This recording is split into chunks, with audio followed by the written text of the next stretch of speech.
বন্ধুরা, আজ আমি আপনাদেরকে একজন বয়স্ক ও ইমানদার মহিলার গল্প শোনাব। কি হয়েছিল সেই মহিলার সাথে, কেনই বা তার ছেলেরা তাকে বাড়ি থেকে বের করে দিয়েছিল, তাকে বাড়ি থেকে বের করে দেওয়ার পর তার সন্তানদের কি পরিণতি হয়েছিল, আর পাতিলের মধ্যে একা একাই খাবার রান্না হওয়ার রহস্য কি, সেই সবগুলো প্রশ্নের উত্তর এই ভিডিওর মাধ্যমে আপনারা জানতে পারবেন। তাই ভিডিওটি স্কিপ না করে সম্পূর্ণ দেখার অনুরোধ রইল। আশা করি আপনাদের ভালো লাগবে। বন্ধুরা, একটি গ্রামে একজন নেক, পরহেজগার, নামাজি ও ইমানদার এক বয়স্ক লোক বাস করত। তার একটি বোন ছিল যে পাশের গ্রামে থাকত। তার বোনটি ছিল খুবই অসহায়। অনেক কম বয়সেই তার স্বামী মারা যায়। অনেক কষ্ট করে সে তার 3টে ছেলেকে মানুষ করে তোলে এবং তাদেরকে বিয়ে দেয়। কিন্তু তার 3টি ছেলের বই ছিল খুব খারাপ। তারা মন থেকে কখনো তাদের শাশুড়িকে ভালোবাসেনি। তাদের শাশুড়ি সেবা যত্ন করেনি, যেটুকু করেছে শুধুই লোক দেখানোর জন্য। তারা মনে মনে তাদের শাশুড়িকে ভীষণ অপছন্দ করত, কারণ তাদের শাশুড়ি ভোরবেলায় তাদেরকে ঘুম থেকে জাগিয়ে দিত ফজরের আজানের সময়। তাদেরকে সালাত আদায় করতে বলতো, কোরআন তিলাওয়াত করতে বলতো, রান্নাবান্না করতে বলতো, ঘর গুছিয়ে রাখতে এবং চারপাশ পরিষ্কার রাখতে বলতো। শাশুড়ির এত এত আদেশ নিষেধ মেনে চলতে তাদের খুবই বিরক্ত লাগত। ওই বুড়ি মহিলা ছিল খুবই দানশীল। সে গরিব দুঃখীদের খাবার খাওয়াতে ভালোবাসত।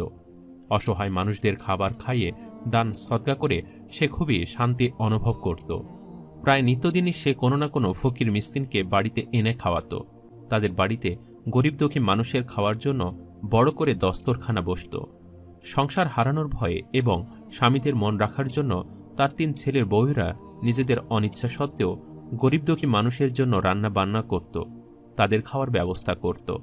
তার 3 ছেলের বউয়েরাই ছিল ভীষণ অহংকারী ও লোভী। তারা সবসময় পয়সাওয়ালা বড় লোকদের সাথে সম্পর্ক স্থাপন করতে চাইত। কোনো গরিব বা মিসকিনকে খাবার দেওয়া ও সাহায্য করা তাদের ইচ্ছে ছিল না। তবুও বাধ্য হয়ে শাশুড়ির আদেশ পালন করতে হতো। তারা সকলে মনে মনে তাদের শাশুড়ির ওপর ক্ষিপ্ত ছিল। তারা শুধু একটা সুযোগের অপেক্ষায় ছিল যে কিভাবে তাদের শাশুড়িকে বাড়ি থেকে বের করে দেওয়া যায়। একদিন বাড়ির ছোট বউ মনে মনে একটি ফন্দি আঁটল। সে তার হাতে শুধুই ব্যান্ডেজ লাগিয়ে কান্নাকাটি করতে থাকল, যতক্ষণ পর্যন্ত না তার স্বামী কাজ শেষে বাড়িতে ফিরল। তার স্বামী বাড়িতে ফিরে স্ত্রীর এই অবস্থা দেখে যখন জানতে চাইল তার হাতে কি হয়েছে, তখন সে উত্তর দিল, আপনি জানেন না, আপনার মা আজ সারাদিন আমাকে দিয়ে সংসারের সব কাজ করিয়েছে, তাই আমার হাত কেটে গেছে, অনেক রক্ত পড়েছে, আমার অনেক কষ্ট হচ্ছে। রোজ রোজ আপনার মা আমাকে চাকরানির মতো খাটায়। এই বলে ওই ছলনাময়ী ইচ্ছে মতো চোখের জল ঝরাতে থাকল। ওই মহিলার ছোট ছেলে তার স্ত্রীর এরকম করুণ দশা দেখে খুবই রেগে গেল তার মায়ের ওপর। সে তার মাকে বলল, মা, বউ বিয়ে করে নিয়ে এসেছি, চাকরানি নয়। কেন আপনি আমার বউকে এত কষ্ট দিয়েছেন? সারাটা দিন আপনি বেচারিকে দিয়ে সব কাজ করিয়েছেন, বেচারির হাত কেটে গেছে। আপনি আমার স্ত্রীর সাথে এরকম ব্যবহার করতে পারেন না। আপনি এক্ষুনি বাড়ি থেকে বের হয়ে যান। নিজ সন্তানের মুখে এত বড় কথা শুনে ওই বয়স্ক মহিলা কান্নায় ভেঙে পড়লেন। তিনি অনেক বোঝানোর চেষ্টা করলেন যে তার বউ অভিনয় করছে, কিন্তু তিনি শেষ পর্যন্ত বোঝাতে পারলেন না। অতঃপর তিনি তার বড় ছেলে এবং মেজর ছেলেকেও বোঝানোর চেষ্টা করলেন, কিন্তু তারাও তাদের স্ত্রীর কথায় তাদের মাকে ভুল বুঝল। তারা সকলেই চাইল তাদের মা যাতে বাড়ি থেকে চলে যায়। ওই বয়স্ক মহিলা তখন বললেন, আচ্ছা বাবারা, যখন তোমরা চাইছো আমি বাড়ি ছেড়ে চলে যাই, তাহলে তাই হবে। এতে যদি তোমাদের শান্তি হয় তবে তাই হোক। এই বলে বয়স্ক মহিলা তার সবকিছু গুছিয়ে একটি পোটলা নিয়ে বাড়ি থেকে বের হয়ে গেলেন। তিনি জঙ্গলের পথ ধরে হাঁটতে থাকলেন। তার ছেলেরা একবারের জন্য খোঁজ নেয়নি বাড়ি থেকে চলে যাওয়ার পরে তিনি কোথায় গিয়েছিলেন, কারণ তারা ভেবেই নিয়েছিল যেহেতু তাদের মায়ের একটি মাত্র ভাই রয়েছে, হয়তো সে তার ভাইয়ের বাড়িতে গিয়েছে। তাই তারা কখনো মায়ের খোঁজ নেয়নি। বয়স্ক মহিলা জঙ্গলের পথ ধরে হাঁটতে হাঁটতে এক সুদর্শন যুবকের সাথে তার দেখা হলো। ছেলেটি তাকে জিজ্ঞেস করল, আপনি একা একা কোথায় যাচ্ছেন মা? বয়স্ক মহিলা একটি দীর্ঘশ্বাস ফেলে উত্তর দিলেন, জানি না বাবা, যেদিকে দু চোখ যায়, আল্লাহ যেখানে নিয়ে যায় সেখানেই আমার গন্তব্য। তখন ওই ছেলেটি বলল, মা, আমার এই পৃথিবীতে কেউ নেই, আমি এতিম। আপনি বরং আমার বাড়িতে চলুন, আপনি আমার সাথেই থাকবেন। ওই যে জঙ্গলের ধারে একটি কুড়ে ঘর দেখতে পাচ্ছেন, সেটাই আমার বাড়ি। সর্বস্বহারা বয়স্ক মা যেন আশ্রয় ফিরে পেলেন। তিনি ওই ছেলেটির সাথে তার কুড়ে ঘরে গেলেন। ওই ছেলেটির কুড়ে ঘর ছিল একটি নদীর পাশে। এতিম ছেলেটি এত বছর পরে যেন মা ফিরে পেল। ভালোই কাটছিল তাদের মা ছেলের দিন। ছেলেটি ছিল খুবই পরহেজগার এবং ইমানদার। সে 5 ওয়াক্ত সালাত আদায় করত, কোরআন তেলাওয়াত করত। বেশিরভাগ সময় সে বাড়ির বাহিরে থাকত। একদিন বয়স্ক মহিলা ভোরবেলায় ফজরের সালাত আদায় করে মোনাজাতে কান্না করে তার আপন ছেলেদের জন্য দোয়া করলেন। তিনি আল্লাহ তাআলার কাছে বললেন, হে আল্লাহ, আমার ছেলেরা আমাকে বাড়ি থেকে বের করে দিয়েছে। এতে তাদের প্রতি আমার কোনো অভিযোগ নেই। তাদের জন্য আমি কোনো বদদোয়া দিব না। তাদের স্ত্রীদের প্রতিও আমার কোনো রাগ নেই। শুধু আমার একটাই কষ্ট, আমার গরিব মিসকিনদেরকে খাবার খাওয়াতে ভালো লাগে, কিন্তু এখানে এসে চাইলেও আমি কাউকে খাবার খাওয়াতে পারছি না। এই মোনাজাত করে তিনি কান্নায় ভেঙে পড়লেন। হঠাৎ তিনি দরজায় কড়া নাড়ার আওয়াজ পেলেন। দরজা খুলে তিনি দেখলেন 6-7 জন মুসাফির এবং কিছু মহিলা বাহিরে দাঁড়িয়ে আছেন। তারা সকলে বয়স্ক মহিলাকে সালাম দিলেন। বয়স্ক মহিলা সালামের জবাব দিয়ে জানতে চাইলেন তারা কি কাজে এখানে এসেছে। তখন তারা বলল, কিছু মনে করবেন না মা, আমরা খুবই ক্ষুধার্ত। দূর থেকে দেখতে পেলাম এখানে খাবারের আয়োজন চলছে, তাই আমরা পথ চলতে চলতে আপনার বাড়িতে এসে থেমেছি। যদি আমাদের কিছু খাবারের ব্যবস্থা করে দিতেন তাহলে আমরা খুবই কৃতজ্ঞ থাকতাম। তখন ওই বয়স্ক মহিলা বললেন, কিন্তু এখানে তো কোনো খাবারের আয়োজন হচ্ছে না বাবা। তখন তারা বলল, কে বলেছে খাবারের আয়োজন হচ্ছে না? ওই যে বাড়ির পেছনে 3-3টি বড় পাতিলে খাবার রান্না করা হচ্ছে। এই কথা শুনে বয়স্ক মহিলা অবাক হয়ে গেলেন। তিনি বাড়ির পেছন দিকে গিয়ে দেখলেন 3টি বড় বড় পাতিলে খাবার রান্না হচ্ছে। সুবহানাল্লাহ! তিনি অবাক হয়ে গেলেন আল্লাহ তাআলার কুদরত দেখে। অবশেষে রান্না শেষ হলো, বড় দস্তরখানা বিছানো হলো। গ্রামের আরও কিছু ফকির মিসকিনেরা খাবার খেতে আসলো। বয়স্ক মহিলা গরিবদের খাবার খাইয়ে খুবই শান্তি পেলেন। তিনি ভেবেছিলেন এই খাবারের আয়োজন হয়তো শুধু একদিনের জন্যই, কিন্তু এভাবে প্রতিদিন 3টি পাতিলে বড় করে খাবারের আয়োজন হতো এবং গ্রামের গরিব দুঃখীরা এসে তার বাড়িতে খাবার খেয়ে যেত। ওই বয়স্ক মহিলা আল্লাহ তাআলার শুকরিয়া আদায় করলেন। ধীরে ধীরে এই খাবার রান্নার অলৌকিক ঘটনা অন্যান্য গ্রামেও ছড়িয়ে গেল। সেই গ্রামে লোকজনও এই ঘটনা জানতে পারল যে গ্রামে ওই বয়স্ক মহিলার ছেলেরা থাকত। একদিন ওই বয়স্ক মহিলা ছেলের বউরা সিদ্ধান্ত নিল তারাও ওই গ্রামে যাবে এই অলৌকিক ঘটনা দেখার জন্য। পরদিনই তারা পাশের গ্রামের উদ্দেশ্যে বের হয়ে পড়ল। সে নদীর ধারের কুড়ে ঘরে পৌঁছে তারা দেখতে পেল সত্যি সত্যি ওই বাড়িতে বড় বড় 3টি পাতিলে রান্না হচ্ছে। একজন মহিলা উঠে এসে তাদেরকে বলল, আপারা, আপনারাও খাওয়ার জন্য বসে যান। তখন তারা 3 জন বলল, সি, এসব ফকির মিসকিনদের খাবার আমরা কখনো খাব না। এই বলে তারা সেখান থেকে চলে গেল। তারা গল্প করতে করতে তাদের বাড়ির পথে যাচ্ছিল। হঠাৎ ছোট বউ থেমে যায়। সে চিৎকার করে ওঠে। বড় বউ এবং মেজ বউ ছোট বউয়ের দিকে তাকিয়ে দেখে ছোট বউয়ের পুরো শরীর ধীরে ধীরে কুকুরের শরীরে পরিণত হচ্ছে। একে একে বড় বউ এবং মেজ বউ কুকুরে পরিণত হয়ে গেল। তারা কাঁদতে কাঁদতে বাড়ি ফিরে গেল। তাদের স্বামীরা তাদেরকে লাঠি নিয়ে তাড়া করল। তারা অনেক চেষ্টা করল বাড়িতে প্রবেশ করার, তাদের স্বামীকে বোঝানোর যে তারাই তাদের স্ত্রী, কিন্তু তাদের স্বামীরা বুঝল না। তাদের স্বামীরা তাদেরকে চিনতে পারল না। এভাবে কেটে গেল বেশ কিছুদিন। তারা ক্ষুধায় অনাহারে দিনরাত কান্নাকাটি করত। তাদের স্বামীরা স্ত্রীরা বাড়ি ফিরছে না দেখে খুবই চিন্তিত হয়ে উঠেছিল, অথচ আপন মায়ের চিন্তা তারা কখনো ছিল না। কুকুর হয়ে যাওয়ার পরে তারা মানুষের মর্যাদা বুঝতে পারল। তারা ক্ষুধা তৃষ্ণার যন্ত্রণা বুঝতে পারল। তারা পুনরায় সেই জঙ্গলের কুড়ে ঘরে ফিরে গেল। সেখানে গিয়ে তারা সেই সুদর্শন যুবকের দেখা পেল। তারা তাদের সমস্যার কথা তাকে খুলে বলল।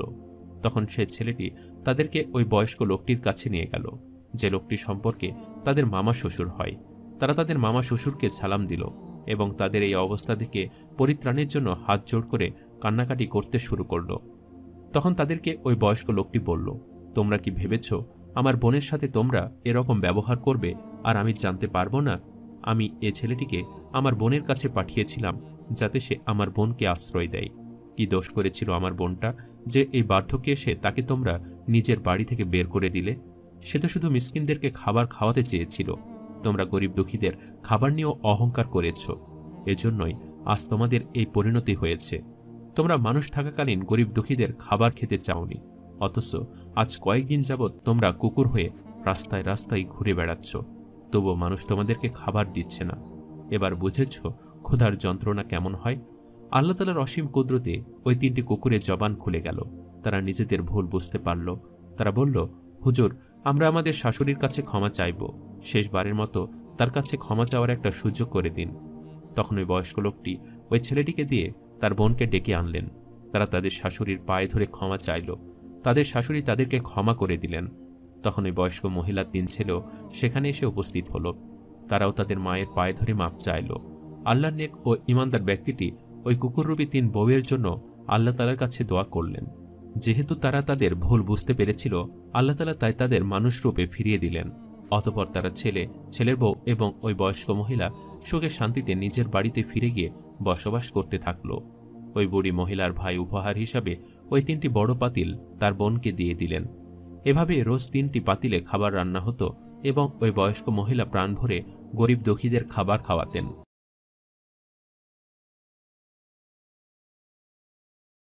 বন্ধুরা, আজকের এই ভিডিওতে আমি আপনাদেরকে বলবো একজন দরিদ্র মুচি কিভাবে শুধুমাত্র একটি কোরআনের আয়াতের কারণে অনেক ধনী হয়ে উঠল, সে সম্পর্কে একটি বিস্ময়কর ঘটনা।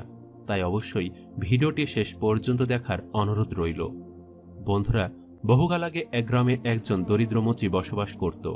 কিন্তু দরিদ্র হওয়ার পরই সে সর্বদা আল্লাহর ইবাদতে মগ্ন থাকত। 5 ওয়াক্ত সালাত আদায় করত এবং পশু পাখিকে সে খুবই ভালোবাসত। সে মুচির জুতা মেরামত করার কাজ করত এবং যখনই সে মুচির কাজে যেত, সকালে সে নিজের সাথে করে দুপুরে খাওয়ার জন্য বেশ কিছু রুটি নিয়ে যেত এবং যখনই দুপুরের খাবার সময় হতো সে কাজ রেখে সালাত আদায় করত এবং সালাত সম্পন্ন হয়ে গেলে সে নিজের খাবার খেত এবং অবশিষ্ট একটি রুটি সেখানে আসা পাখিদেরকে সে খাওয়াতো। সে পাখিদেরকে খুবই ভালোবাসত। এভাবে করে তার প্রতিটি দিন যেত। যদিও সে দরিদ্র ছিল, কিন্তু সে আল্লাহকে অনেক ভয় করত। এর পাশাপাশি সে আল্লাহকে খুবই ভালোবাসত। তাই সে সবসময় নামাজের সময় হলে কাজ রেখে আগে সালাত আদায় করত এবং আল্লাহর কাছে তার অবস্থার জন্য শুকরিয়া আদায় করত। একদিন একজন বড় আলেম সে মুচির কাছে আসলো তার জুতা মেরামত করার জন্য। তখন দূর থেকে ওই আলেম ব্যক্তিটি দেখল যে সে মুচি নামাজের সময় তার কাজ যেখানে নামাজ আদায় করছে। এরপর দুপুরের খাওয়ার সময় হলে তার খাওয়ার রুটি থেকে নিজে কিছু রুটি খাচ্ছে এবং বাকি অবশিষ্ট রুটি সে পাখিদেরকে খাওয়াচ্ছে এবং মোনাজাত করে আল্লাহর শুকরিয়া আদায় করছে। এমন দৃশ্য দেখে আলেম খুবই খুশি হলো এবং তার কাছে গেল এবং গিয়ে বলল, আমি তোমার কাণ্ড কারখানা এতক্ষণ দেখলাম। সত্যি এত অল্প উপার্জনে তুমি সন্তুষ্ট এবং আল্লাহর শুকরিয়া আদায় করছো, এটা সত্যি মুগ্ধকর।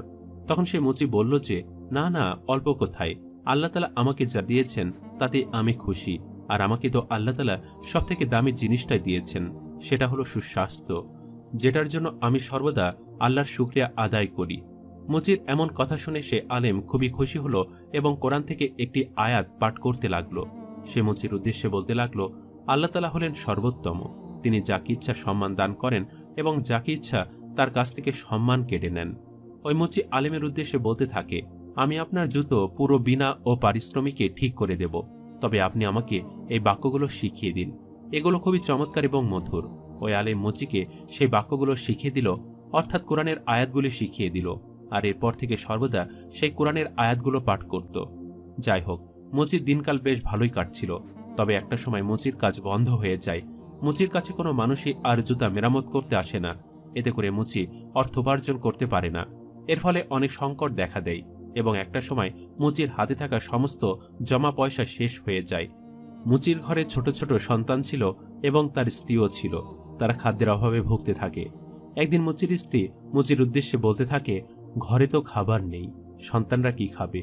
পাশের বাড়িতে খুব বড় করে খাবারের আয়োজন করা হয়েছে, সেখানে হয়তো অনেক মেহমান খাওয়ানো হবে। আপনি সেখানে যান এবং সেখানকার মালিক থেকে কিছুটা খাবার আমাদের জন্য চেয়ে আনুন। মুচি কখনো কারো কাছে হাত পাতেনি। সে সর্বদা আল্লাহর ইবাদতে মগ্ন থাকত, আল্লাহর কাছে শুকরিয়া আদায় করত।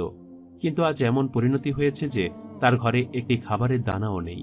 তাই মুচি সে বাড়িতে গেল এবং সেখানকার মালিককে গিয়ে বলল, আমার সন্তানরা অনেকদিন হয়েছে না খেয়ে আছে, আপনার এখানে তো অনেক খাবারের আয়োজন করা হয়েছে, দয়া করে আমাকে কিছুটা খাবার দিন। যখনই আমার হাতে অর্থ আসবে আমি এই খাবারের বিনিময় দিয়ে দেব। তখন সেই বাড়ির মালিক বলতে লাগলো, যে দেখেছিস খাবার তৈরি হচ্ছে, সেই ভিখিরির মতো খাবার খুঁজতে চলে এসেছিস, তোকে আমি কেন খাবার দেব? এই খাবারের টাকা আমি কত কষ্ট করে জোগাড় করেছি, আমার নিজের অর্থ উপার্জন করা টাকা দিয়ে আমি খাবারের আয়োজন করেছি, যা এখান থেকে চলে যা। মুচি সেখান থেকে দুঃখ ভারাক্রান্ত মন নিয়ে চলে আসে এবং মনে মনে চিন্তা করতে থাকে, এবার আমি বাড়িতে কি করে যাব? আমার সন্তানরা না খেয়ে আছে, আমার কাছে টাকা নেই, খাবার নেই। যাই হোক, মুচি কাঁদতে কাঁদতে একটি মসজিদে আসে এবং সেখানে সালাত আদায় করে 2 হাত তুলে মোনাজ্জাত তুলে আল্লাহর কাছে বলতে থাকে, হে আল্লাহ, তুমি আমাকে এই পেরেশানি থেকে রক্ষা করো, কারণ তুমি এই সম্মান দেওয়ার মালিক এবং তুমি মানুষের কাছ থেকে সম্মান কেড়ে নেওয়ারও মালিক। ওই মসজিদে একজন নামাজ আদায় করছিল সেই ভিনদেশি ব্যবসার উদ্দেশ্যে বলতে লাগলো, দেখুন ভাই, আমি এখানে এবং আমার বন্ধুরা বাণিজ্য করতে এসেছি, কিন্তু আমার বন্ধুরা বাণিজ্য করে এখান থেকে চলে গেছে। এখন আমার বাণিজ্যে সাহায্য করার জন্য একজন লোক প্রয়োজন। আপনিও কাজ খুঁজছেন আর আমারও একজন কাজের লোক প্রয়োজন। আপনি কি কাজ করবেন? তখন মুচি আল্লাহর কাছে শুকরিয়া আদায় করল এবং সেই লোকটিকে বলে, হ্যাঁ, আমি অবশ্যই আপনার সাথে কাজ করব। এরপর থেকে মুচি ওই লোকটির সাথে বাণিজ্য করা শুরু করে এবং ধীরে ধীরে ওই লোকটির বিশ্বাস অর্জন করতে শুরু করে। একটা সময় মুচি নিজে ব্যবসা শুরু করে এবং সে সেই শহরের অনেক বড় একজন ধনী হয়ে যায়। এরপর থেকে মুচি প্রতিদিনই নিজের বাড়িতে খাবার দাবারের আয়োজন করে এবং গরিব দুঃখীদেরকে খাওয়ায়। একদিন সে মুচির বাড়িতে তার প্রতিবেশী আসে, যে প্রতিবেশী তাকে একদিন ঘাট ধাক্কা দিয়ে বের করে দিয়েছিল। সে প্রতিবেশী খুবই দরিদ্র হয়ে পড়ে এবং মুচির বাড়িতে ভাগ্যক্রমে খেতে আসে। তখন সেই লোকটিকেও মুচির অধীনে কর্মরত লোকরা সেখান থেকে তাড়িয়ে দেয়। মুচি জানতে পারে এবং সাথে সাথে সেখানে যায় এবং গিয়ে সে প্রতিবেশীকে চিনতে পারে। তখন সে প্রতিবেশী মুচির উদ্দেশ্যে বলতে থাকে, ভাই, তুমি সেদিন ঠিকই বলেছিলে, আল্লাহ যাকে ইচ্ছা সম্মান দান করেন আর যার কাছ থেকে ইচ্ছা সম্মান কেড়ে নেন। সেদিন তোমার সাথে আমি অনেক খারাপ আচরণ করেছি, যার ফলে হয়তো আল্লাহ তাআলা আমাকে এই প্রতিদান দিয়েছে। তুমি পারলে আমাকে ক্ষমা করে দিও। মুচি অনেক মহৎ মনের অধিকারী ছিল, তাই সে তার প্রতিবেশীকে ক্ষমা করে দেয় এবং আল্লাহর কাছে সকল কিছুর জন্য শুকরিয়া আদায় করতে থাকে।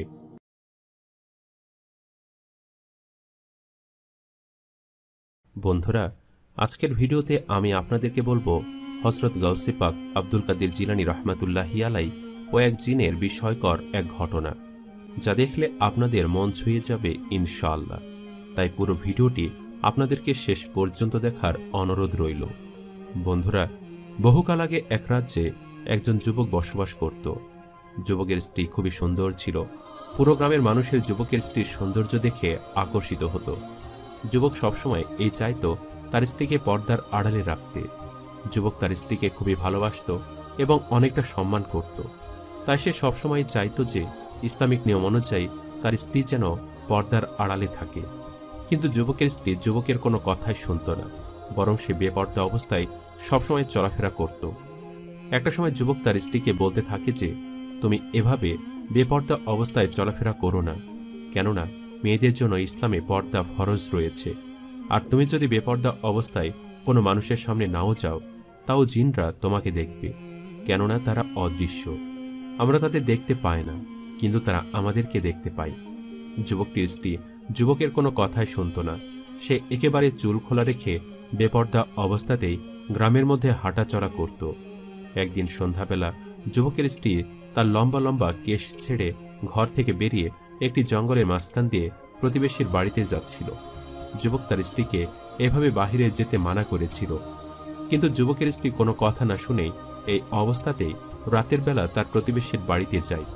যাই হোক, খোলা চলে যুবকের স্ত্রী ওই জঙ্গলের মাঝখান দিয়ে যাওয়ার কারণে একটি খারাপ জিনের নজরে সে যুবকের স্ত্রীর ওপর পড়ে এবং সেই জিনটি যুবকের স্ত্রীর মধ্যে প্রবেশ করে নেয়। যুবক এ বিষয় কিছুই জানত না। তার স্ত্রী যখন বাড়িতে চলে আসে, তখন যুবক দেখে যে তার স্ত্রী ঘরের কোণায় বসে রয়েছে। যুবক তখন তার স্ত্রীর উদ্দেশ্যে বলতে থাকে, আমি বাহিরে থেকে এসেছি, আমি খুবই ক্লান্ত, তুমি আমার খাবারের ব্যবস্থা করো। কিন্তু যুবকের স্ত্রী কোনো প্রকার সাড়া শব্দ করে না, সে সেখানেই বসে থাকে। যুবক আবার ও তার স্ত্রীর উদ্দেশ্যে বলতে থাকে, তুমি এখানে বসে রয়েছ কেন? আমি বাহিরে থেকে অনেক ক্লান্ত হয়ে এসেছি, তুমি আমার খাবারের ব্যবস্থা করো, আমাকে একটু পানি দাও। কিন্তু এবারও যুবকের স্ত্রী তার কথায় কোনো সাড়া শব্দ করে না। তখন যুবক আবারও তার স্ত্রীর উদ্দেশ্যে বলতে থাকে, আমি বাহিরে থেকে ক্লান্ত হয়ে এসেছি, আমার জন্য খাবারের ব্যবস্থা করো, আমি এতবার করে বলছি, তুমি কি শুনতে পাচ্ছ না? কিন্তু তার স্ত্রী এবারও কোনো সাড়া শব্দ করল না। তখন যুবকের কিছুটা সন্দেহ হলো এবং সে তার স্ত্রীর কাছে গেল এবং সে যখনই তার স্ত্রীকে স্পর্শ করল, তার স্ত্রীর সাথে সাথে মাটিতে পড়ে গেল এবং সেখানে একেবারে কাতরাতে লাগলো। যুবক এমনটা দেখে বেশ ভয় পেয়ে গেল। তখন যুবক দৌড়ে বাহিরে গেল এবং একজন হাকিমকে তার ঘরের মধ্যে নিয়ে আসলো। সে হাকিমের উদ্দেশ্যে সমস্ত ঘটনা খুলে বলল। তখন হাকিম যুবকের স্ত্রীকে দেখল এবং একটি ঔষধ খেতে দিল। সেই ঔষধটি খাওয়ার পরে যুবকের স্ত্রী আগের মতো হয়ে উঠল। যাই হোক, সেদিন হাকিমের দেওয়া ঔষধ খেয়ে যুবকের স্ত্রী ভালোই ছিল। এরপর থেকে সমস্যার সৃষ্টি শুরু হলো। যুবকের স্ত্রী যখনই কোনো মানুষের সামনে যেত, সে হঠাৎ করে অজ্ঞান হয়ে পড়ে যেত এবং কাতরাতে থাকত। লোকজন যুবকের স্ত্রীর এমন কাণ্ড কারখানা দেখে তারাও বেশ অবাক হয়ে পড়ত। তারা মনে মনে ভাবত যে যুবকের স্ত্রী হয়তো বড় কোনো রোগে আক্রান্ত হয়েছে। এভাবে যখনই যুবকটির স্ত্রী কোনো মানুষের সামনে যেত, সেখানেই সে অজ্ঞান হয়ে পড়ে যেত এবং অজ্ঞান হওয়ার পূর্বে অনেক কাতরাত। লোকজন যুবকটির স্ত্রীর এমন অবস্থা দেখে তাকে বলতো যে তোমার স্ত্রীকে নিশ্চয়ই কোনো বড় ধরনের জিনে আসর করেছে, যার ফলে সে মানুষের সামনে আসলে এমনটা করছে। তাকে দ্রুত করে ফকিরের কাছে দেখাও এবং তার কাছ থেকে তাবিজ এবং রুকিয়া গ্রহণ করো। একদিন যুবকের পাশে একজন প্রতিবেশী লোক এসে যুবকের উদ্দেশ্যে বলতে থাকে, তোমার স্ত্রীকে যত দ্রুত সম্ভব একজন ভালো ফকির দেখাও, না হলে সে কখনো সেরে উঠবে না, কেননা তার এই চিকিৎসা কোনো ফকির ব্যক্তি ছাড়া কেউই করতে পারবে না। এরপর সে প্রতিবেশী যুবকের উদ্দেশ্যে বলতে থাকে, আমার পরিচিত একজন ফকির রয়েছে যার চিকিৎসা খুবই ভালো এবং সে এ বিষয়গুলো খুব ভালোভাবে দেখতে পারে। সুতরাং তুমি তোমার স্ত্রীকে ভালো করতে চাইলে সেই ফকিরের কাছে নিয়ে যাও, তিনি অবশ্যই তোমার স্ত্রীকে ভালো করে দেবে। আসলে ভালো করার মালিক তো একমাত্র আল্লাহ তাআলা। এরপর যুবক সেই ফকিরের সন্ধান পেল এবং সে তার স্ত্রীকে নিয়ে সে ওই ফকিরের উদ্দেশ্যে রওনা দিল। ফকির একটি জঙ্গলের মাঝখানে বসবাস করত। যুবক তার স্ত্রীকে নিয়ে অবশেষে ফকিরের আস্তানায় এসে পৌঁছায় এবং ফকিরকে দেখে সালাম দেয় এবং ফকিরের উদ্দেশ্যে বলতে থাকে, আমি একজনের কাছ থেকে আপনার সন্ধান পেয়েছি। আসলে আমার স্ত্রী দীর্ঘদিন ধরে অসুস্থ। আমি একজন হাকিমকে দেখিয়েছি, তিনি বলেছেন আমার স্ত্রীর মৃগী রোগ, তাই সে যখন তখন অজ্ঞান হয়ে পড়ে। বেশি মানুষের সামনে গেলেই আমার স্ত্রী অজ্ঞান হয়ে পড়ে। এখন কেউ কেউ বলছে আমার স্ত্রীকে জিনে আসর করেছে। এখন আমার স্ত্রীর কি হয়েছে আমি বুঝতে পারছি না।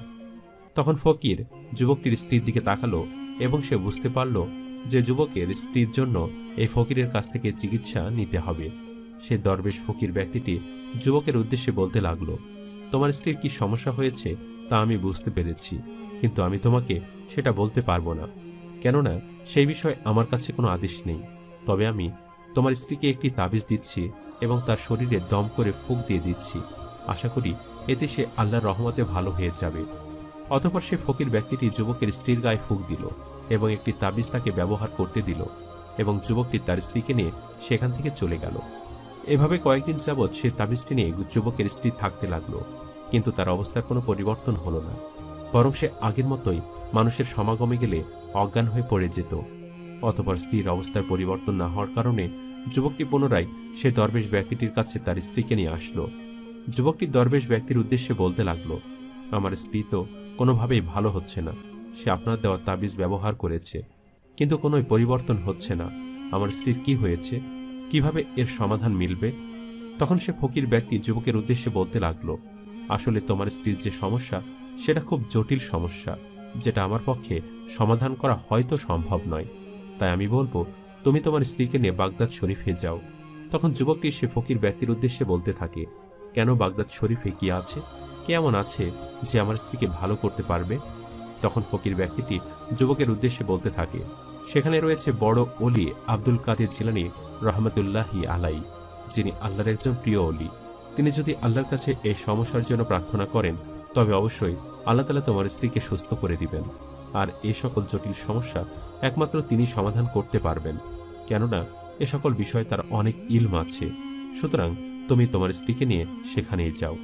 অতঃপর যুবকটি তার স্ত্রীকে নিয়ে বাগদাদ শরীফে রওনা দিল এবং যেতে যেতে আব্দুল কাদের জিলানী রহমতুল্লাহি আলাইয়ের আস্তানায় এসে পড়ল। এরপর যুবকটি হযরত আব্দুল কাদের জিলানী রহমতুল্লাহি আলাইয়ের এক মুরিদের উদ্দেশ্যে বলতে লাগলো, আমি বড় হুজুরের সাথে দেখা করতে চাই। আমার স্ত্রীর অনেক বড় সমস্যা, আমি তার সন্ধান পেয়েই এখানে এসেছি। মুরিদ তখন যুবকটিকে ভেতরে ঢোকার অনুমতি দিল। অতঃপর যুবক যখন ভেতরে ঢুকল তখন আব্দুল কাদের জিলানী রহমতুল্লাহি আলাইয়ের সাথে যুবকটির দেখা হলো। সে আব্দুল কাদের জিলানী রহমতুল্লাহি আলাইকে সালাম দিল। আব্দুল কাদের জিলানী রহমতুল্লাহি আলাই তার সালাম নিল এবং বলল, তোমার কি হয়েছে, কি সমস্যা তোমার? যুবকটি বড় হুজুরকে সমস্ত ঘটনা খুলে বলল। যুবক বড় হুজুরের উদ্দেশ্যে বলতে লাগলো, আমার স্ত্রীকে আমি হাকিম দেখিয়েছি, ফকির পর্যন্ত দেখিয়েছি, কিন্তু কোনোভাবে কোনো লাভ হচ্ছে না। আমার স্ত্রীর সমস্যা কি আমি সেটাও বুঝতে পারছি না। আপনি একটু বলুন এর সমাধান কি?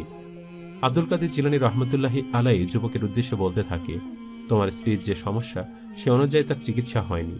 তুমি তো তোমার স্ত্রীকে এত চিকিৎসা করেছ, কিন্তু কখনো কি জেনেছ তার কি সমস্যা হয়েছে? যুবক তখন বলতে থাকে, না আমি জানি না তার কি সমস্যা হয়েছে, আপনি বলুন। আব্দুল কাদের জিলানী রহমতুল্লাহি আলাই তখন যুবকের উদ্দেশ্যে বলতে থাকে, তোমার স্ত্রীকে এটি খারাপ জিন আসর করেছে, যার ফলে তোমার স্ত্রীর আজকে এই অবস্থা। আর এটা সেদিনই ঘটেছে যেদিন তোমার স্ত্রী সন্ধ্যাবেলা নিজের মাথার চুল ছেড়ে জঙ্গলের পাশ দিয়ে হেঁটে যাচ্ছিল, আর সেখানে একটি গাছের কাছে সেই জিনটি অবস্থান করছিল। আর সেই জিনটি তোমার স্ত্রীর রূপ এবং সৌন্দর্য দেখে মুগ্ধ হয়ে তোমার স্ত্রীর ভেতরে প্রবেশ করে। এখন তুমি যদি তোমার স্ত্রীকে সুস্থ করতে চাও তাহলে তাকে বাড়ি নিয়ে যাও, এবং যখনই দেখবে যে সে আগের মতো কাতরাচ্ছে এবং অজ্ঞান হয়ে পড়ছে, তখনই তুমি তার কানের কাছে পবিত্র কোরআনে শেষের 2টি সূরা পাঠ করবে এবং বারবার সেই সূরাটি পাঠ করতে থাকবে যতক্ষণ না ভেতর থেকে সেই জিনটি বের হচ্ছে। দেখবে আল্লাহর অশেষ রহমতে তোমার স্ত্রী সুস্থ হয়ে যাবে। অথবা যুবকটি তার স্ত্রীকে নিয়ে বাড়িতে চলে আসলো এবং রাতের বেলা যুবক দেখল যে তার স্ত্রী আগের মতো কাতরানো শুরু করছে। তখন এই যুবকটির সাথে সাথে তার স্ত্রীর কানের মধ্যে পবিত্র কোরআনের শেষের 2টি সূরা পাঠ করল এবং দেখল যে তার স্ত্রী চিৎকার দিচ্ছে এবং সাথে সাথে ভেতর থেকে একটি কুৎসিত জিন বেরিয়ে এসেছে। জিনটি বলতে লাগলো, এই সূরা পাঠ করবেন, আর আমি তোমার স্ত্রীকে কখনো ছেড়ে যাব না, কেননা আমি তার জন্য এখন আশিক হয়ে পড়েছি। তখন যুবকটি আরো বেশি বেশি করে সেই সূরা 2টি পাঠ করতে লাগলো এবং সেই জিনের দিকে ফুঁক দিল। অথবা জিনের সমস্ত শরীরে আগুন ধরে গেল এবং সে মৃত্যু বরণ করল। আর এরপর থেকে যুবকটির স্ত্রী আগের মতোই সুস্থ স্বাভাবিক জীবনে ফিরে আসলো এবং সে সুন্দর মতো পর্দা করা শুরু করল।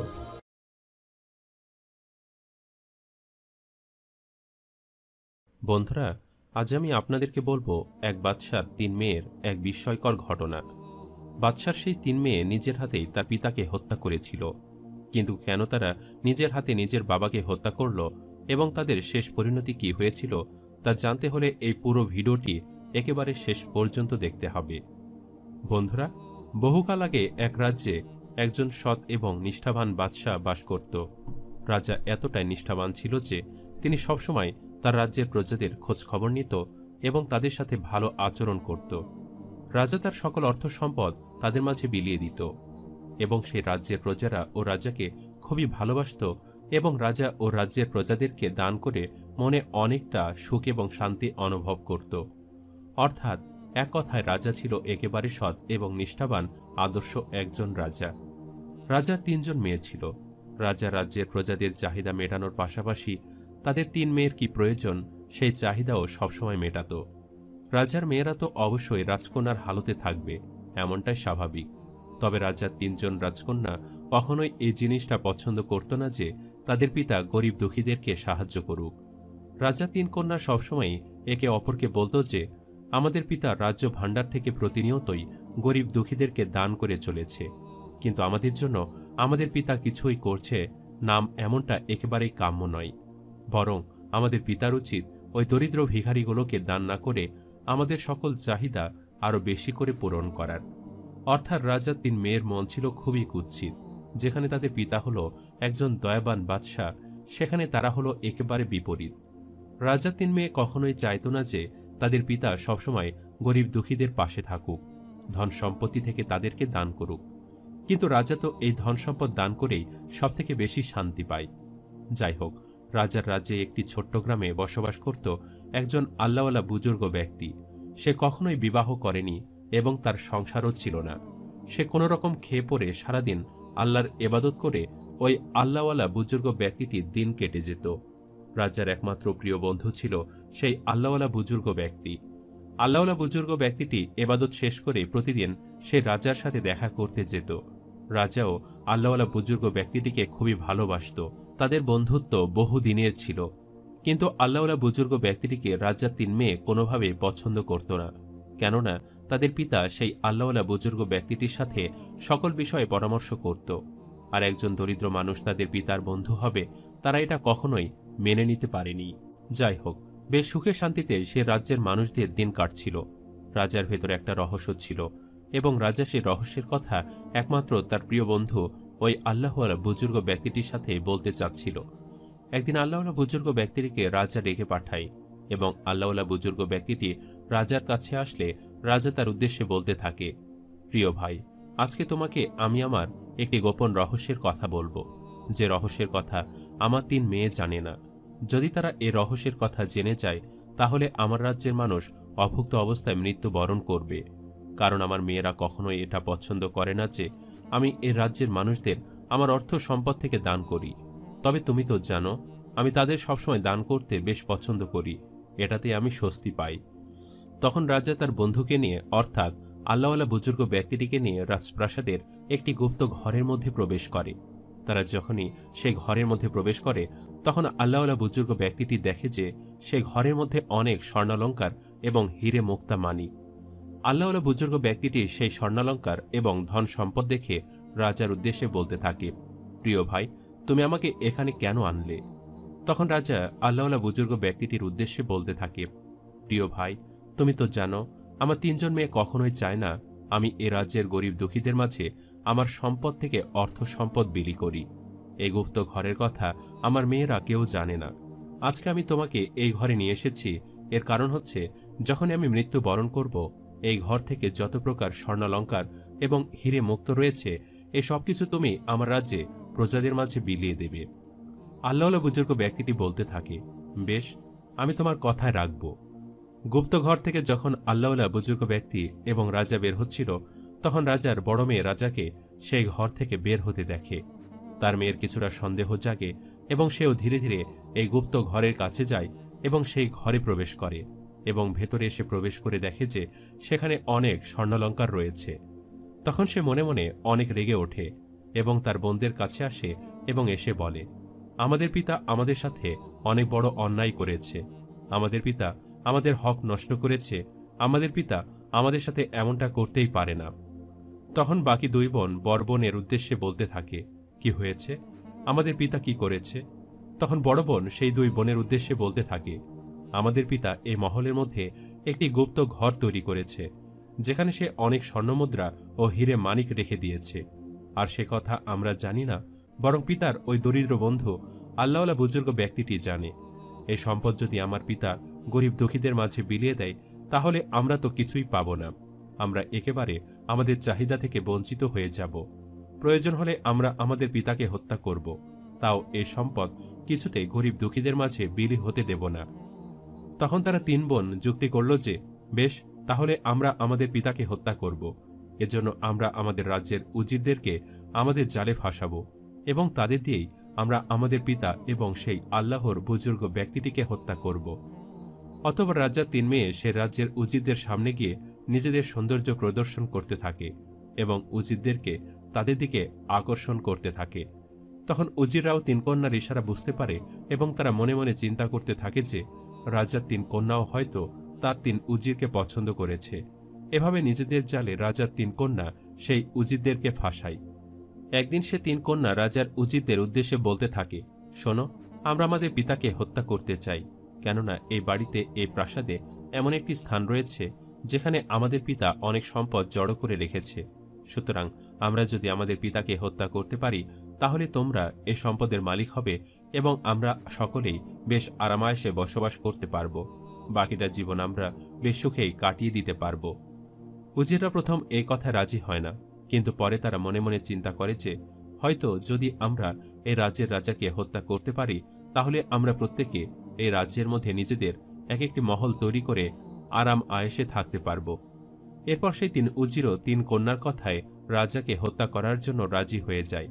একদিন রাজা তার প্রিয় আল্লাহওয়ালা বুজুর্গ ব্যক্তির সাথে আবারও লুকিয়ে লুকিয়ে সে গুপ্ত ঘরে যাচ্ছিল যেখান থেকে সে ধন সম্পদ গরিবদের মাঝে বিতরণ করবে।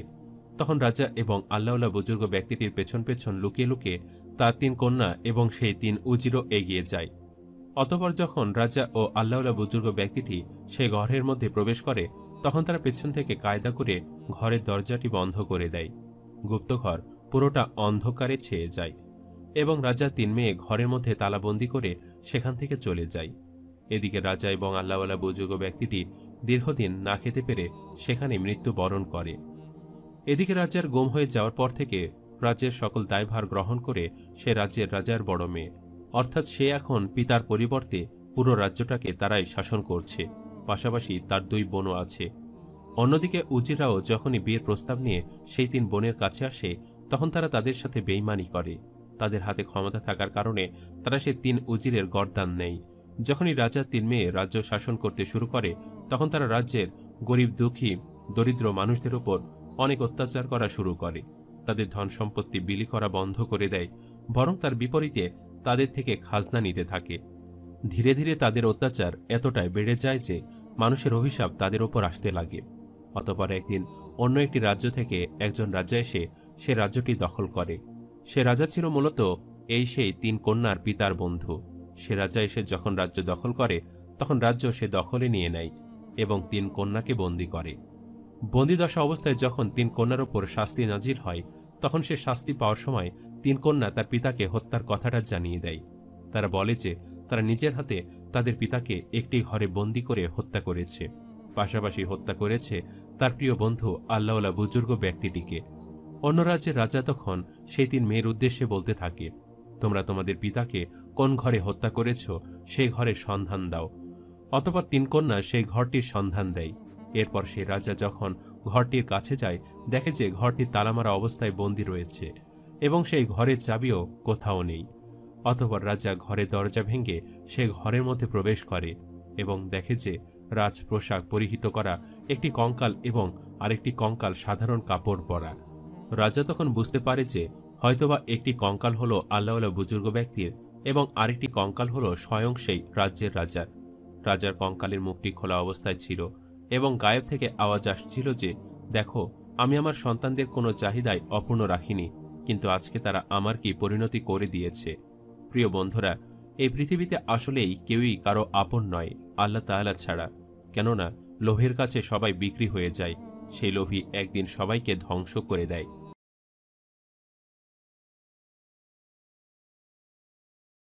বন্ধুরা, আদাও, হে আল্লাহর নবী, আমার স্বামী এই দোয়া করার সাথে সাথে আল্লাহ তাআলা আমার সব সৌন্দর্য কেড়ে নিয়ে আমাকে শুকর বানিয়ে দিলেন। বন্ধুরা, কে ভালো আর কে খারাপ তা আল্লাহই ভালো জানেন। মানুষ শুধু ভালো মানুষদেরকেই ভালোবাসে, কিন্তু আল্লাহ ভালো খারাপ সকলের পাশেই থাকেন। স্বামীকে কষ্ট দেওয়া ওই মহিলা সারা জীবন ইবাদত করেছে, এমনকি সে আল্লাহর এতটাই প্রিয় বান্দি নিয়ে অহংকার করি না, নামাজ পড়ি বলে বেনামাজিকে ঘৃণা করি না, এটাকে বলা হয় দাম্ভিকতা। আমরা যারা মসজিদে যাই, তারা যারা মসজিদে আসে না, তাদেরকে কি ঘৃণার চোখে দেখি দান করেন। আমিন।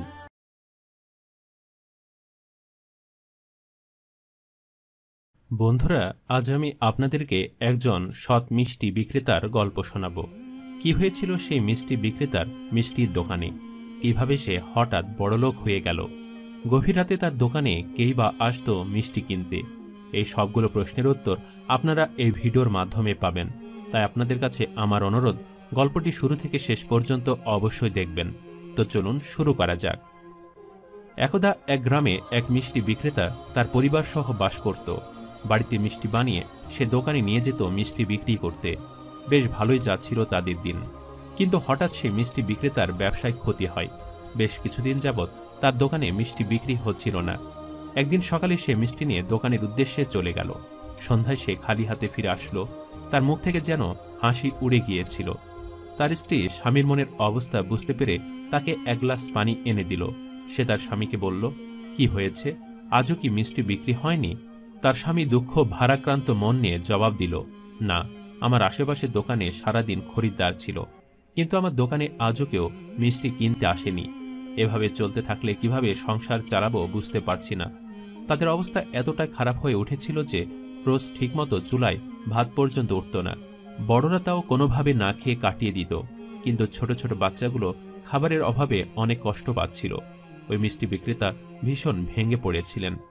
এশার সালাত আদায় করে তিনি আল্লাহর দরবারে 2 হাত তুলে দোয়া করলেন, হে আল্লাহ, আমি তো কখনো অসৎ কোনো কাজ করিনি, কখনো অসৎ পথে টাকা কামাইনি, তাহলে আজ কেন আমার এমন দুর্দশা? আমার ছোট ছোট ছেলে মেয়েগুলো খাবারের অভাবে খুব কষ্ট পাচ্ছে। তুমি আমাকে এই দুরবস্থা থেকে মুক্তি দাও আল্লাহ। আমার ব্যবসায় তুমি বরকত দাও। এই দোয়া করে তিনি দু চোখের পানি ছেড়ে দিলেন। তাদের সংসার খুব কষ্টের মধ্যে দিয়ে চলছিল। পরদিন ওই মিষ্টি বিক্রেতা ফজরের সালাত আদায় করলেন। এমন সময় তিনি দরজায় কড়া নাড়ার শব্দ শুনতে পেলেন। তিনি দরজা খুলে দেখলেন আপাদমস্তক সাদা পাঞ্জাবিতে ঢাকা বড় বড় পাকা দাড়িওয়ালা একজন বৃদ্ধ লোক। মিষ্টি বিক্রেতা জানতে চাইলেন, আপনি কে চাচা? তখন বয়স্ক লোকটি উত্তর দিলেন, আমি অনেক দূর থেকে এসেছি, দীর্ঘ পথ সফর করে খুব ক্লান্ত হয়ে গেছি, যদি আমাকে কিছু খাবার দাও তাহলে আমি খুবই উপকৃত হব। তখন মিষ্টি বিক্রেতা বলল, কিন্তু আমাদের বাড়িতে তো কোনো খাবার নেই, তবে হ্যাঁ, খাওয়ার জন্য মিষ্টি আছে, আপনি কি মিষ্টি খাবেন? তখন ওই বয়স্ক লোকটি বললেন, হ্যাঁ অবশ্যই খাবো, মিষ্টি তো আমার খুবই প্রিয় খাবার। তখন মিষ্টি বিক্রেতা বয়স্ক লোকটিকে বাড়ির ভেতরে আনলেন এবং তার স্ত্রীকে মিষ্টি আনতে বললেন। কিছু সময় পর তার স্ত্রী এক থালা লাড্ডু নিয়ে ঘরের ভেতরে প্রবেশ করল। বয়স্ক লোকটির সাথে সাথে বলে উঠলেন, আহ কি সুগন্ধ, দেখে মনে হচ্ছে একদম খাঁটি ঘিয়ে ভাজা মিষ্টি।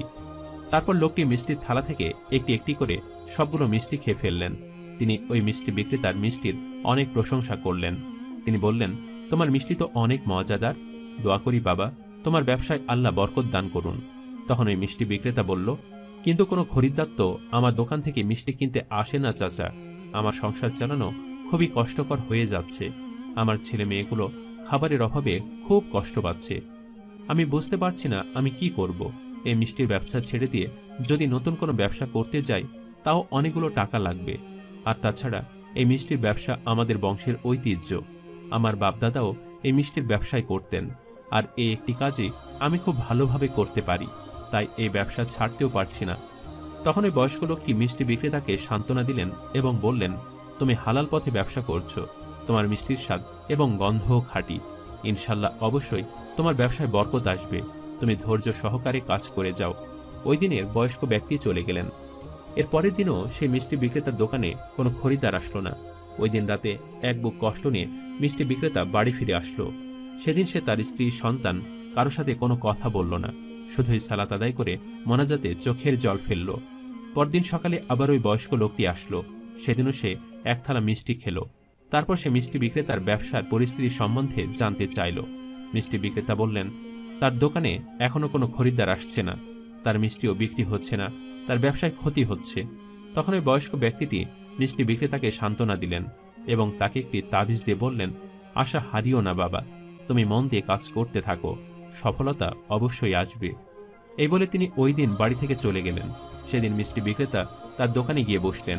ওই দিনও তার দোকান কোনো খরিদ্দার আসলো না, অথচ আশেপাশে দোকানগুলোতে মানুষের ভিড় কমছিলই না, যেন মনে হচ্ছিল তার দোকানটি অদৃশ্য হয়ে গিয়েছে, কোনো মানুষ তার দোকানটি দেখতেই পাচ্ছে না। অথচ অন্যান্য দোকানিরা তারই বানানো মিষ্টির প্রণালী চুরি করে মিষ্টি বানিয়ে প্রতিদিন হাজার হাজার টাকা কামাই করছে। কিন্তু মিষ্টি বিক্রেতার বয়স্ক লোকটির কথার উপর ভরসা ছিল, তাই সে আশা হারালো না। আসর পেরিয়ে মাগরিব হয়ে গেল, তিনি তবুও খরিদ্দারের জন্য দোকানে বসে অপেক্ষা করতে থাকলেন, কিন্তু কেউই আসলো না। ওই দিনও তিনিও দুঃখ ভারাক্রান্ত মন নিয়ে বাড়িতে ফিরে আসলেন। তার স্ত্রী তাকে জিজ্ঞেস করল, কি গো, আজ বেচাকেনা কেমন হলো, তাবিজে কি কাজ হয়েছে? সে অসহায় মুখে কাঁদো কাঁদো স্বরে বলল, না, আজকেও কোনো বেচাকেনা হয়নি, কোনো খরিদ্দার আমার দোকানে আসেনি, বরং তারা আশেপাশে দোকান থেকে মিষ্টি কিনেছে। তার স্ত্রী তাকে সান্ত্বনা দিল এবং বলল, আচ্ছা ঠিক আছে, তুমি নিরাশ হইও না, কাল দোকানে গিয়ে দেখো কি হয়, হয়তোবা কাল বেচাকেনা ভালো হবে। কিন্তু তার পরের দিনও একই ঘটনা ঘটল। ওই দিনও কোনো খরিদ্দার মিষ্টি কিনতে আসলো না। তবু মিষ্টি বিক্রেতা আশা হারালেন না। তিনি ওই বয়স্ক লোকের একটি দেখা পাওয়ার অপেক্ষায় থাকলেন, কিন্তু বয়স্ক ব্যক্তিটি আর এলেন না। পরবর্তী দিনও সারাদিন পেরিয়ে গেল, কোনো খরিদ্দার দোকানে আসলো না। মিষ্টি বিক্রেতা এশার সালাত আদায় করলেন। সালাত আদায় শেষে যখনই তিনি পেছন দিকে ফিরলেন, তার চোখ কপালে উঠে গেল। তিনি দেখলেন একদল সুদর্শন যুবক লাইন ধরে তার দোকানের সামনে দাঁড়িয়ে আছে। তিনি জিজ্ঞেস করলেন, কারা আপনারা, কি চান এখানে? তখন এই লোকগুলো বলল, মিষ্টি দোকান খুলে বসে আছেন আর আমাদের জিজ্ঞেস করছেন আমরা কি চাই। অবশ্যই আমরা মিষ্টি কিনতে চাই, সবগুলো মিষ্টি প্যাকেট করে ফেলুন, আমরা সবাই মিষ্টি কিনব। মিষ্টি বিক্রেতার আবেগে চোখ ছলছল করে উঠল। সে আর এক মুহূর্ত দেরি না করে সবগুলো মিষ্টি প্যাকেট করে তাদেরকে দিয়ে দিল। পয়সা মিটিয়ে তারা চলে গেল। সেদিন মিষ্টি বিক্রেতা অনেক খুশি মনে বাড়িতে ফিরে আসলো এবং তার স্ত্রীকে ফিরে এসে সব কথা জানালো। তারা ওই বয়স্ক ব্যক্তিটির উপর খুবই কৃতজ্ঞতা বোধ করল এবং ওই বয়স্ক ব্যক্তিটি পুনরায় দেখা পাওয়ার অপেক্ষায় রইল। পরের দিনও একই ঘটনা ঘটল। এশার সালাতের পরে আবারও একদল সুদর্শন যুবক তার দোকানে আসলো এবং তার সব মিষ্টি কিনে নিয়ে গেল। মিষ্টি বিক্রেতা হাত ভরে টাকা নিয়ে বাড়িতে ফিরে আসলো। তাদের সংসারে আবার সুখ ফিরে আসলো। পরবর্তী দিনও একদল সুদর্শন যুবক এসে তার দোকানে সব মিষ্টি কিনে নিয়ে গেল। সে ওই সময়ে দোকান বন্ধ করে সেই লোকগুলোর পেছন পেছন বাড়ি ফিরে আসছিল, কিন্তু মাঝ রাস্তায় সে যা দেখল তার জন্য সে মোটেও প্রস্তুত ছিল না। সে দেখল হঠাৎ এই যুবকের দল রাস্তা থেকে অদৃশ্য হয়ে গেল। ঘটনার আকস্মিকতায় মিষ্টি বিক্রেতা চমকে গেল। সে বাড়ি ফিরে তার স্ত্রীকে সব কথা খুলে বলল। তারা দুজনেই খুব অবাক হলো। পরের দিন ফজরের সালাত আদায় করার পর ওই বয়স্ক ব্যক্তিটি আবার তাদের বাড়িতে আসলো। তখন বয়স্ক ব্যক্তিটি মিষ্টি বিক্রেতাকে জিজ্ঞেস করল, তোমার ব্যবসার কি খবর? মিষ্টি বিক্রেতা খুশি মনে তার সফলতার কথা জানালো। সে হঠাৎ ওই যুবক দলের রাস্তার মাঝখান থেকে অদৃশ্য হয়ে যাওয়ার কথাও বয়স্ক লোকটিকে জানালো। বয়স্ক লোকটি মুচকি হেসে বললেন, আমি এখন তোমাকে যা বলতে চাচ্ছি হয়তো তুমি তা বিশ্বাস করবে না, কিন্তু এটাই সত্যি। তোমার পাশে দোকানে যে মিষ্টি বিক্রেতা রয়েছে সে খুবই দুষ্টু প্রকৃতির লোক। যখন সে দেখতে পেল তোমার দোকানে কেনাবেচা ভালো হচ্ছে, তখন সে তোমার দোকানে দুষ্টু জিনদের দ্বারা রুকিয়া করেছিল যাতে তোমার দোকানে খরিদ্দার না আসে। তোমারই বানানো মিষ্টির প্রণালী চুরি করে সে নিজের ব্যবসায় লাভ করছিল। আমি সেদিন তোমার বাড়ির পাশের রাস্তা দিয়ে যাচ্ছিলাম। খাঁটি খেয়ে ভাজা মিষ্টির গন্ধ পেয়ে তোমার বাড়িতে আমি আসি। তোমার বাড়িতে ঢুকে আমি বুঝতে পেরেছিলাম এখানে পরিস্থিতি স্বাভাবিক নয়। তারপর তোমার কাছে সকল কথা শুনে আমি আমার অনুসারী কিছু জিনদের দ্বারা আসল ঘটনা তলব করি। অতঃপর আমি তোমাকে একটি তাবিজ দেই। যখন তুমি তাবিজটি নিয়ে দোকানে রাখো, তখন ওই দুষ্টু বিক্রেতার করা শক্তিশালী রুকিয়ার প্রভাব কাটতে 2 দিন সময় লেগে যায়। যারা তোমার দোকানে এশার সালাতের উপর মিষ্টি কিনতে আসে তারা মানব জাতি নয়, তারা হচ্ছে জিন জাতি। তারা আমারই অনুসারী জিন। জিনদের সর্দার তোমার বানানো মিষ্টি খুবই পছন্দ করেছে, তাই তারা রোজ তোমার কাছে মিষ্টি কিনতে আসবে। জিনদের খুব প্রিয় খাবার মিষ্টি, তবে তুমি ভয় পাবে না। তারা কখনোই তোমার অনিষ্ট করবে না। তারা হচ্ছে ভালো প্রজাতির জিন। তখনই মিষ্টি বিক্রেতা বলল, কিন্তু আপনি আমার জন্য এসব কেন করলেন? আমি তো অতটাও ভালো কোনো ব্যক্তি নই। বয়স্ক লোকটি বললেন, এটাই তো তোমার মাঝে সবচেয়ে ভালো বিষয় যে তুমি নিজের ভালো মানুষের কথা কখনো বড়াই করে বলো না। তুমি নিঃসন্দেহে একজন সৎ এবং হালাল ব্যবসায়ী, তাই আমি তোমাকে সাহায্য করেছি। আর সাহায্যের মালিক আল্লাহ, আমি তো শুধু উসিলা মাত্র। মিষ্টি বিক্রেতা ওই বয়স্ক লোকটির অনেক শুকরিয়া আদায় করল। পরবর্তীতে তার দোকানে আর কখনো খরিদ্দারের কমতি হয়নি। একটি দোকান থেকে 2টি, 2টি থেকে 3টি, 3টি থেকে আরও অনেকগুলো দোকানের মালিক হলো সেই মিষ্টি বিক্রেতা। তার জীবনে সুদিন ফিরে আসলো।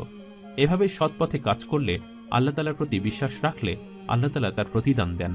সুবহানাল্লাহ। সম্মানিত দর্শক, ভিডিওটি আপনাদের কাছে কেমন লেগেছে তা আমাদের কমেন্ট করে অবশ্যই জানাবেন। আর সবাই আমাদের সাথেই থাকবেন। আজ তাহলে এই পর্যন্তই। আপনারা ভালো থাকবেন, সুস্থ থাকবেন। আল্লাহ হাফেজ।